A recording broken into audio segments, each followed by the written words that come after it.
She did not come on Thursday. This was the first thing, and the Duke of Stirling knew it the way he knew everything now, through the absence of a sound he had been listening for. For 11 weeks, Nell Britton had come to Stirling House 3 mornings a week, and for 11 weeks the morning of her arrival had announced itself the same way.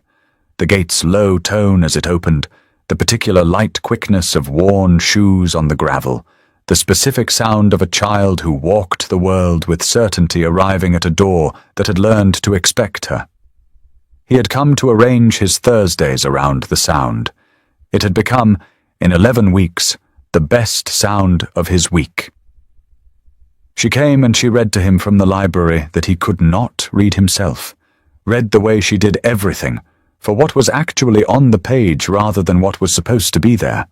She corrected him when he was wrong, without apparent concern for his feelings, which was the thing he had found he required, and could not get from anyone else in his household, because everyone else in his household was careful with him, and Nell was not careful with anyone. She told him about the city he could no longer see, the colour of the morning, the quality of the cold, the small, specific, true things that an 8-year-old noticed, and a duke had stopped noticing years before he lost his sight. She was 9 now. She had turned 9 in January, and he had given her a book of her own. The first book she had ever owned, she had told him, and she had received it with the specific, careful quality of a child, who understood that a thing she owned was different from a thing she was lent. And on Thursday, the 3rd Thursday of February, she did not come. He sat in the library and listened for the gate's low tone, and did not hear it. He listened for the worn shoes on the gravel, and did not hear them. He waited through the morning with the specific, growing disquiet of a man who had learned to read the world through its sounds, and was hearing, in the absence of the expected sounds, the first note of something wrong. By noon he knew. He could not have said how he knew, but he had spent 22 months, 25 now, learning to trust the information that arrived through channels other than sight, and the information that arrived on that Thursday was unambiguous in a way he could not argue with. Nell did not miss her mornings. Nell had come through a snowstorm in January because, she had told him, the snow was not a reason, and a thing you had agreed to do was a thing you did. Nell would not simply fail to arrive. Something had happened. He rang for Thomas. If you have not seen the first part of this story, go back and watch it, because what happens here will mean everything to you once you know how it began.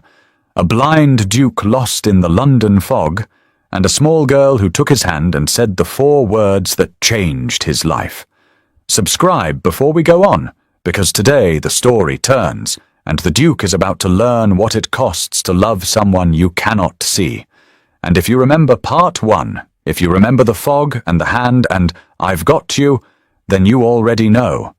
It is his turn now. Stay with him. He is going to need us. Thomas went to the lodgings on Thursday afternoon. The lodgings were on the east side, beyond the square, in the streets that the Duke had never walked in his sighted life, because his sighted life had not required him to, and had taught him, without his ever quite deciding it, that those streets were not for him. He knew them now only through Nell's descriptions: 2 rooms, 4 people, the loud and the warm of it, the tin of broken biscuit that her mother kept and pretended she did not. He had built a picture of the lodgings in his mind from 11 weeks of a child's reports, and the picture was warm and crowded and alive. Thomas came back at 5 o'clock with the specific quality of a man bringing news he did not want to bring. The lodgings were empty. The Brittons had gone.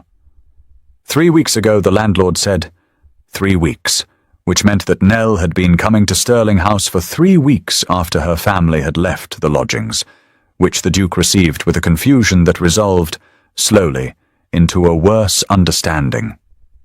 The landlord did not know where they had gone. People in those streets went, he had said, in the manner of a man for whom the going of people was an ordinary feature of the world. The rent had not been paid. The mother had been ill. The going was not a mystery to a man who had seen it 100 times. The mother had been ill. The Duke sat in the library and held that. Mary Britton, the wise mother, the woman who had come to Stirling House on the night of the fog and negotiated the arrangement with the fierce, careful pride of a woman who would not let her daughter be Charity. The woman Nell quoted constantly, with the absolute conviction of a child for whom her mother was the source of all true things. Mum says people use their eyes too much. Mum says you learn more from listening. The mother had been ill, and the family had gone, and Nell had kept coming to Stirling House for 3 weeks afterward without saying a word about any of it. He understood, sitting in the library, why she had said nothing. He understood it completely, because he had spent 11 weeks learning who she was. And who she was a child who did not bring her troubles to the people she had decided to look after. She had looked after him in the fog. She had kept looking after him for 11 weeks. And when her own world began to collapse, she had not brought it to him, because bringing it to him would have made her a burden, and a child who has learned at 9 years old to be the one who carries things does not easily become the one who is carried. She had kept coming. She had read to him and corrected him and told him the colour of the mornings, and she had said nothing about the empty rooms and the unpaid rent and the mother who was ill. And then on the 3rd Thursday of February, she had not come, which meant that whatever had been holding together had stopped holding. The Duke stood up from his chair. He told Thomas to bring his coat. He went himself. Thomas argued. Thomas argued in the specific, respectful, immovable way of a servant who believes his master is about to do something unwise and intends to register the belief without being able to prevent the action. A blind man, in February, in those streets, searching for a family that had vanished without a trace. It was not, Thomas said, a thing that a duke should do himself when there were men who could be sent. The Duke told him, "Men who can be sent will see a duke's errand. I am not running a duke's errand. I am looking for Nell." Thomas said the streets were not safe. The Duke told him, "Nell walks them. Nell is 9. There was no answer to that, and Thomas did not attempt one. He brought the coat. He brought also himself, because a blind duke walking the east streets in February required an elbow to hold, and the elbow would be Thomas's, and Thomas had decided that if the thing was going to be done, it would be done with him present. They went out into the February afternoon. It was not foggy.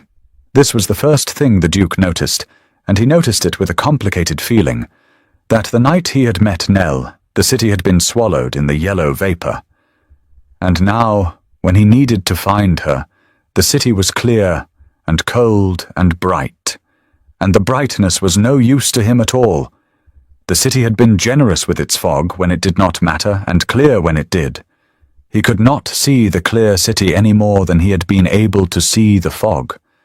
The difference was only that other people could see it now, which meant the finding fell to other people's eyes and his own determination. And he had a great deal of determination and no eyes whatsoever. He had thought about this on the walk to the door. He had thought, "She found me in the fog when I could see nothing. Now I must find her in the clear, and I can still see nothing. The only difference between us is that she knew the way and I do not." He set out to learn the way.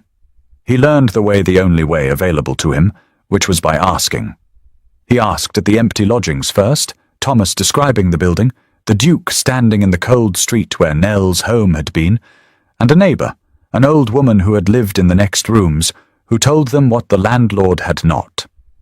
The mother had taken a fever in January. The bad kind, the kind that came through those streets in the winter and took the people it took. She had been ill for 3 weeks, and she had died at the end of January. And the children. The old woman stopped. The Duke told her, "Tell me about the children." The old woman told him.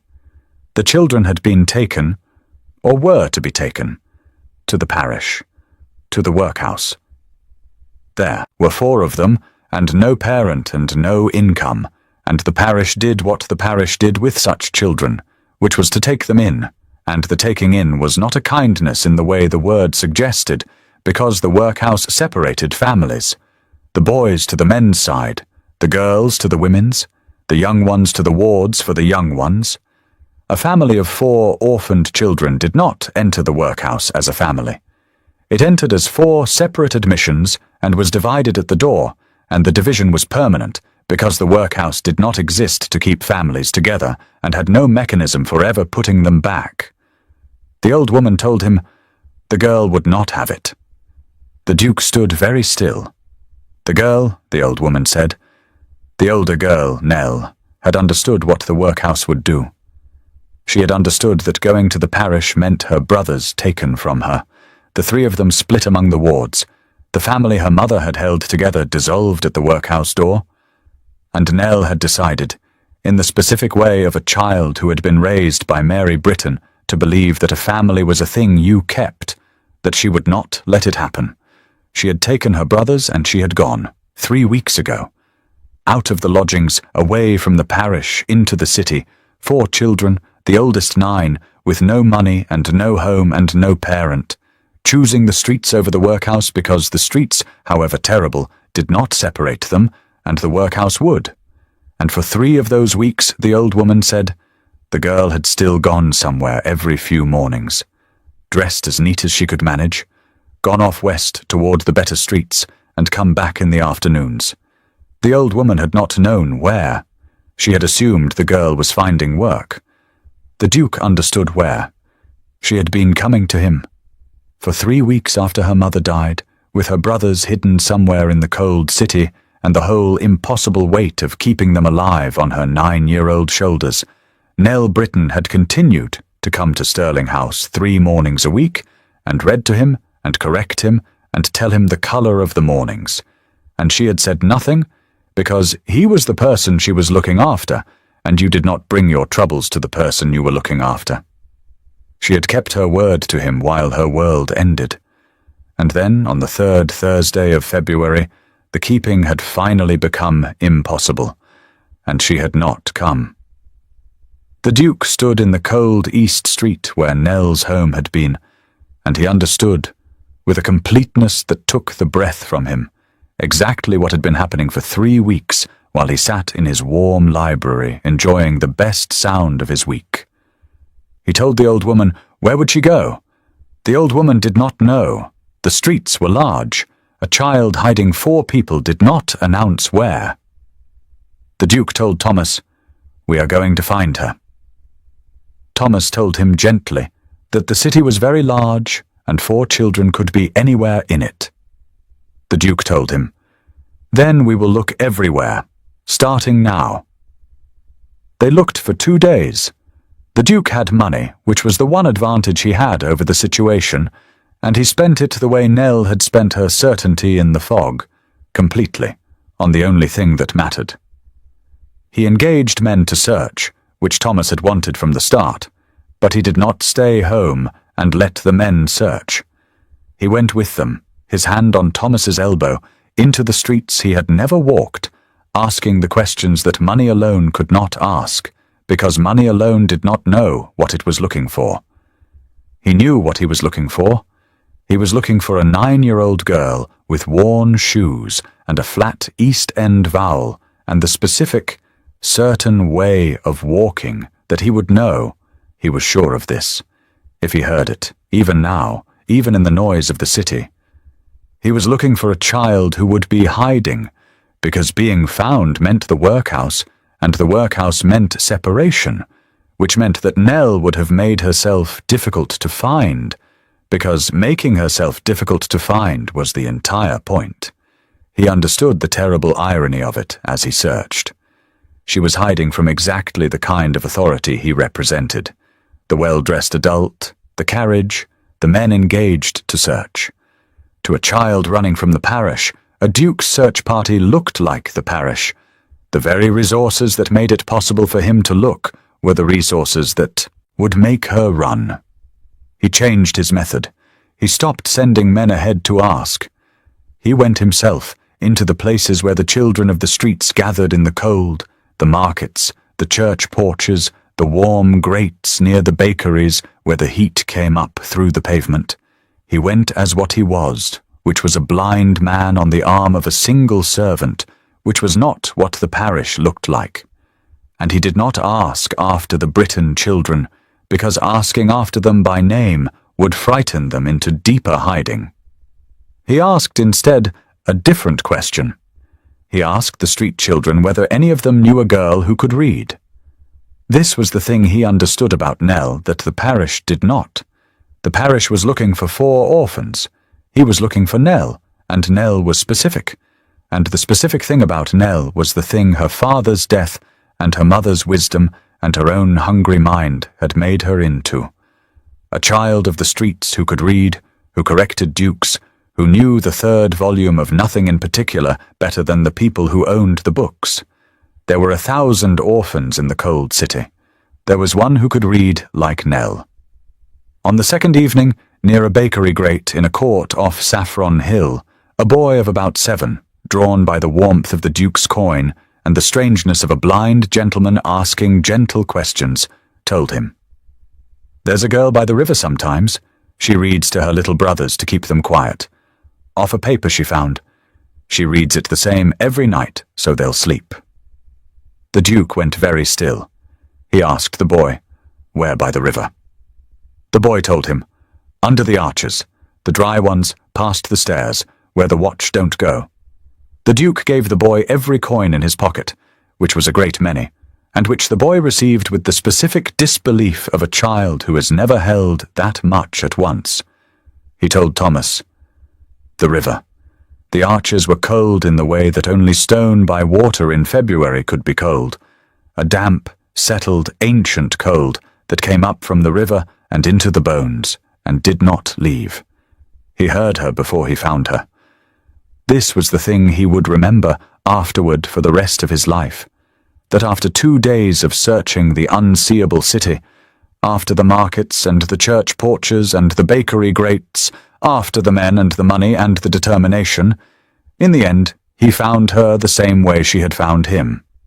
Through sound, through the specific irreplaceable sound of a particular voice in the dark. She was reading. He heard it from 20 feet away, under the arch, in the cold, the low, steady voice of a girl reading the same words she read every night, so that her brothers would sleep, and the words were words he knew, because the paper she had found, the paper she read from to keep 3 frightened children quiet in the cold under the arches by the river, was a page from the book he had given her for her 9th birthday. The first book she had ever owned. She had carried it out of the collapsing world, and she was reading it now to her brothers in the dark, the same passage every night, because it was the thing she had, and it was a thing that was hers. The Duke stopped at the edge of the arch. He could not see her. He could not see the 3 small shapes of her brothers gathered against her in the cold, or the page held to catch what light there was, or the specific exhausted set of a 9-year-old who had been keeping 4 people alive for 3 weeks and was nearing the end of what was possible. He could see none of it. He could hear all of it. He said her name. The reading stopped. The silence under the arch was complete. The silence of a child who has been hiding for 3 weeks and has just heard, in the dark, the voice of someone who has found her. He understood what that silence was. It was the silence of fear. It was the silence of a girl deciding, in an instant, whether the voice in the dark was the parish, the authority, the thing she had run from, whether being found meant her brothers taken and the family she had killed herself to keep finally, despite everything, torn apart. He understood that the next thing he said would decide whether she ran. He did not move toward her. He did not let Thomas move. He stood at the edge of the arch in the cold, a blind man who could not have caught her if she ran, and he said the only thing he had, which was the truth. He told her, "It is the Duke. It is Edward. I have been looking for you for 2 days." The silence held. He told her, "I am not the parish. I am not here to take you anywhere you do not want to go. I am here because you did not come on Thursday, and I knew something was wrong, and I have spent 2 days learning what." The silence held. He told her, "I know about your mother." He heard in the dark the smallest sound. Not a word. The sound a child makes when a thing they have been carrying alone is finally spoken aloud by someone else. The sound of a weight shifting, just slightly, for the first time in 3 weeks. He told her, "Nell, I know what you did. I know you would not let them take you to the parish and split you up. I know you took your brothers and ran, rather than let your family be divided." He paused. He found the words, the true ones, in the cold under the arch. "I know you kept coming to me for 3 weeks after your mother died and never said a word, because I was the person you were looking after, and you do not bring your troubles to the people you look after." The silence was different now. It was the silence of a child listening. He told her, "I learned that from you, that you do not abandon the people you have decided to look after. You taught me that in the fog, when you turned the other way from your lost horse." No. He stopped. That was a different child, a different night. He had heard so many stories of children in the dark, looking after people, that they had begun to run together in the exhausted 2 days of searching. He found his way back to the true one, which was hers. "You taught me that in the fog," he told her, "when you took my hand and did not let go. When you said you had me. You did not know me. I was nothing to you. And you took my hand in the dark, and you said, 'I've got you,' and you walked me home, and you asked for nothing." He took a step closer. Just one. Slowly, so that she would hear it was slow. He told her, "I have spent 11 weeks trying to understand how to thank you for that. And I never found the way, because there was no thing large enough, and now I understand that the way to thank you was never a thing. It was this. It was coming to find you in the dark, the way you came to find me. It was being the one who does not let go." He took another step. He told her, "Nell, you have carried your brothers for 3 weeks. You have done a thing that no 9-year-old should ever have to do, and you have done it, and they are alive, and that is because of you." He paused. "And you are tired. You are tired in a way that I can hear in your voice from here, and I think you have been tired for a very long time, and I think you have not let yourself stop, because there was no one to stop for." He took the last step, and he was close now, close enough to hear her breathing, close enough to hear the 3 smaller breaths of her brothers gathered against her in the cold. He knelt down.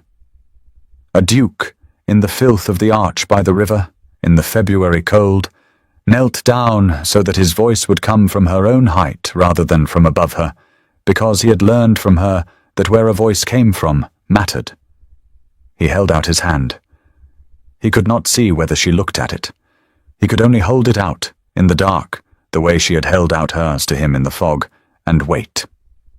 He told her, "I am not going to take your brothers from you. Whatever happens next, the 4 of you stay together. I give you my word, and I am a man who does not say things he does not mean. You know that about me. You have known it since the fog. The 4 of you stay together. That is the first thing, and it is not negotiable, and it does not depend on anything you decide next." He told her, "And the second thing is that you do not have to carry them alone anymore." He told her, "You found me in the dark, and you said, 'I've got you.'" He felt his own voice change, and he let it. "Now I have found you, and I am saying it back." He told her, "I've got you, Nell." He told her, "Now I've got you, all of you, and I am not going to let go." For a long moment, nothing. And then a small hand, worn cold, certain even now, took his. He brought them home that night. All 4 of them. Nell and the 3 brothers, who turned out to be 8 and 6 and 4, who came out from under the arch in the dark, holding to each other and to Nell in the specific way of children who had learned that holding on was the only safety, and who were lifted into the carriage, and wrapped in the carriage blankets, and brought through the cold, clear February night to Stirling House, where Mrs. Garnet, who had run the household for 30 years and had received the news of 4 children arriving in the night, with the specific, small, quickly managed surprise of a woman who had seen most things, had the fires lit and the food coming, and the beds prepared before the carriage was through the gate. The gate sounded its low tone as they came through. The Duke heard it from inside the carriage, with Nell's hand still in his, where it had been since the arch, and he thought about the first night, the night of the fog, when she had walked him to this gate, and he had heard it for the first time as the sound of home. He had thought that night that the gate's low tone was the sound of belonging. He had not understood that night that belonging was a thing you could give to someone else. He understood it now. Nell did not speak much that first night. She was beyond speaking, 3 weeks beyond it, a child who had held the impossible together until the moment it was taken gently from her hands, and who collapsed when it was finally taken, not into tears, but into the specific, bottomless exhaustion of someone who has been awake at the deepest level for far too long. She ate. She saw her brothers fed and warmed and settled, refusing to rest herself until she had seen each of them safe, because that was who she was, and 3 weeks of being the only one who would do it had carved the habit into her bones. And only when the youngest, the 4-year-old, was asleep in a warm bed in a warm room in a house with a gate that sounded its low tone in the wind, only then did Nell Britton let herself be a child who was looked after, rather than the child who did the looking. She fell asleep in a chair by the nursery fire before she could be persuaded to a bed. The Duke sat with her. He could not see her sleeping, but he sat in the chair beside her, in the room with the fire, and he listened to the 4 children breathing in the warm dark, the small, even, finally safe breaths of children who had been cold for 3 weeks and were cold no longer. And he thought that it was the best sound he had heard in his life, better than the gate, better than the worn shoes on the gravel, better than anything his eyes, when he had them, had ever shown him. He sat with the sound until morning. The arrangement that followed was not an arrangement, it was a family. This was the thing the Duke understood in the weeks after, and it was a thing he had never expected to understand, because he had spent 25 months and a sighted lifetime before that believing that his life was a thing that had been completed and then diminished. The great house, the title, the consequence, and then the accident that took his sight and reduced all of it to a careful daily management of loss. He had not expected the house to fill up. Nell had told him it should, the first night, in the fog. "You should fill it up," she had said, looking at the great empty house with the simple practicality of a child solving a problem. He had told her that night that it was not an uncomplicated thing to arrange. It turned out to be the least complicated thing he had ever done. The 4 Britton children filled Stirling House the way water fills the places it is poured into, completely, finding every empty room, every silent corner, every space that had been arranged around one blind man's careful navigation of his own loss and turning it into something loud and warm and alive. The 8-year-old Sam had a gift for horses that the head groom discovered within a week. The 6-year-old Bess attached herself to Mrs. Garnet with a devotion that Mrs. Garnet pretended to find inconvenient and did not. The 4-year-old little Joe simply went wherever Nell went, which was everywhere, because Nell had spent 3 weeks keeping them all alive and could not yet, even in safety, fully stop watching over them. The Duke did not adopt them in any formal sense. At first, the legal questions were complex, and the lawyers were cautious, and the social world was, as Nell had predicted on the very first night, not certain what to make of 4 street children installed in a duke's house. The Duke found that he did not care what the social world made of it. He had spent his sighted life caring a great deal what the social world made of things, and the caring had not, on examination, ever made him happy. He had stopped, somewhere in the fog and the search and the cold under the arch, being a man who arranged his life around what the world made of it. He had become, instead, a man who had a family. Nell still read to him.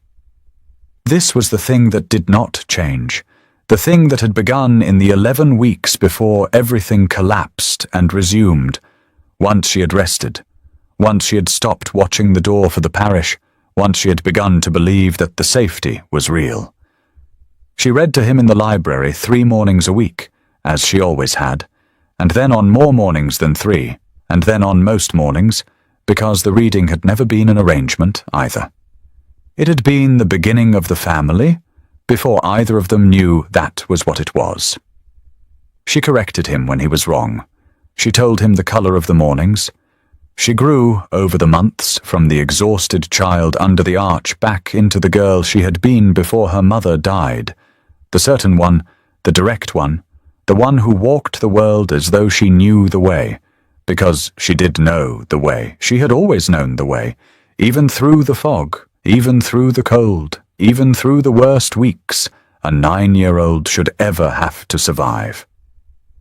And one morning in the spring, reading to him in the library with the window open to the warming air, she stopped reading.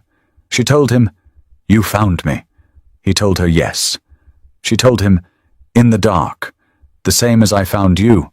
He told her yes. She was quiet for a moment. He waited, the way he had learned to wait, because the most important things she said came in the quiet before she said them. She told him, "Mum would have liked that."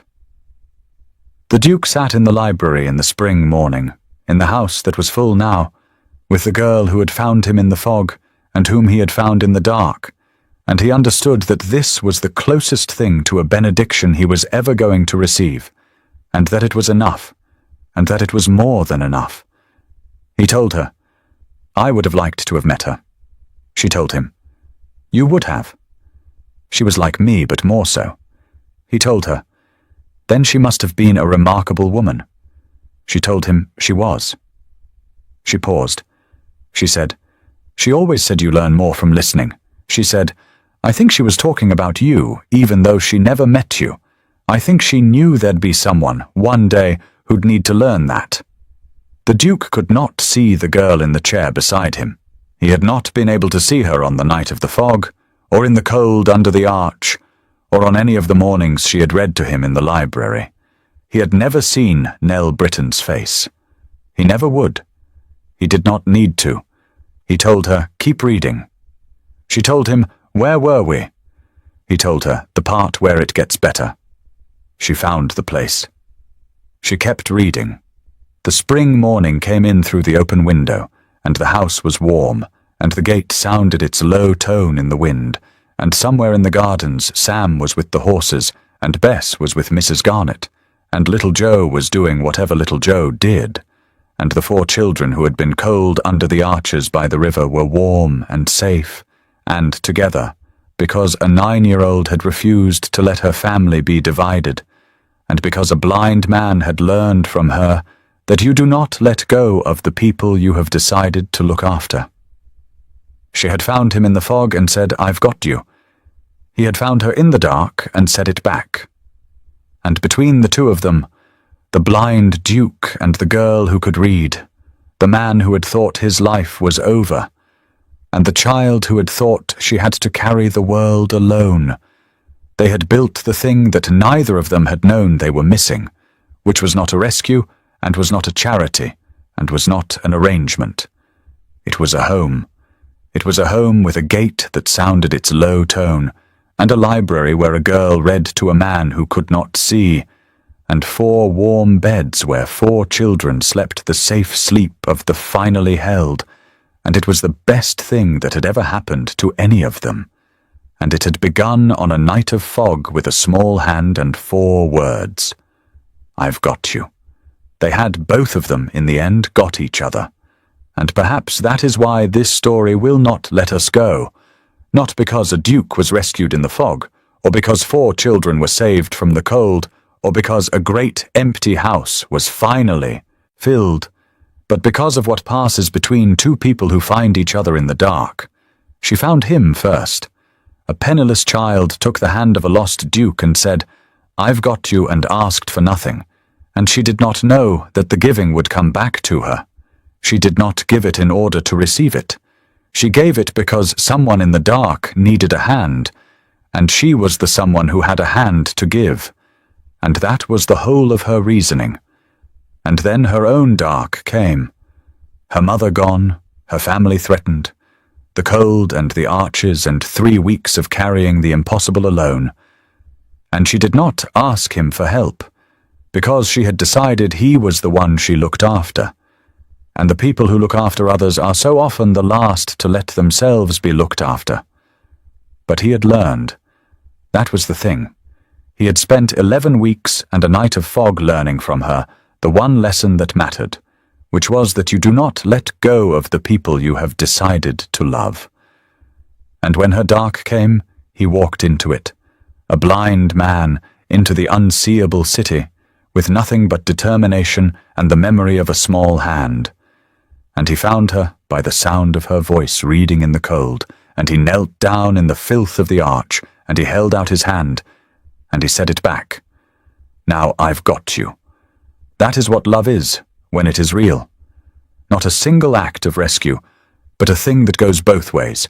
Not a hand offered once in the fog, but 2 hands that find each other, again and again, across every dark that comes. She had him.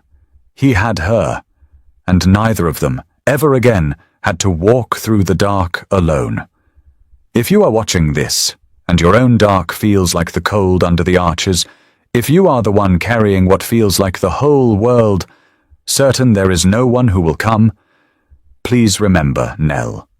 The hand comes, sometimes from the person you would least expect, and sometimes from the very person you once helped, who has been learning all this time how to help you back. You are not as alone as the dark makes you feel.